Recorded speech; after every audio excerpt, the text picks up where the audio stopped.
Sobrang saya ko kasi napanaginipan ko siya eh. Parang feeling ko ginaid na talaga. Kahit all this time, hindi ko talaga feel kung ano yung gender. As in, wala talaga akong idea. Wala akong tinatawag nila na parang instinct na anong na-feel mo, anong pakiramdam mo. Wala. At until nung hinugot ko na yung bata, doon ko lang talaga nakita yung gender niya. Kaya sobrang napaano talaga ako, napawawa ko na, okay, iba pala talaga pag bata, yung humiling.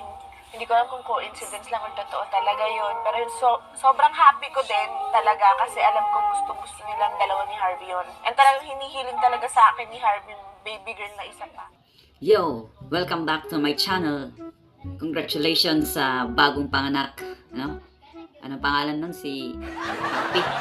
Papi ang pangalan nito. Naghimo gid ko ani og reaction video, guys. Ako mismo wala ko kasabot. Naada ingon ani nga mga panghitabo. First time na ako ni nakita nga video. Audience impact 100%. Teamwork 100%.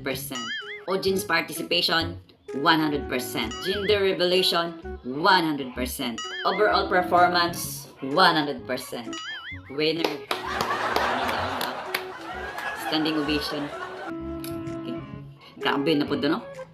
Daghang camera, no? Daghang pagig audience. Okay kayo. Kung akwadto, no? Mauwa siguro kumuto nga to eh. Grabe ka daghang tao. Tutok sa imo ha. For the content. Pero yung patient's privacy, no? Neglected, no? Expose yung private parts niya. For the sake of views. It looks vulgar and indecent.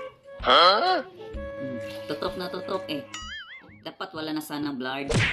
Oo, sa hospital, daghan magyapong tao, pero mga medical staff man to siya. Like doctors, nurses, and midwife. Hindi ko talaga kinaya, guys, kaya napagawa tayo ng reaction video na to. Standing ovation talaga. But anyway, congratulations.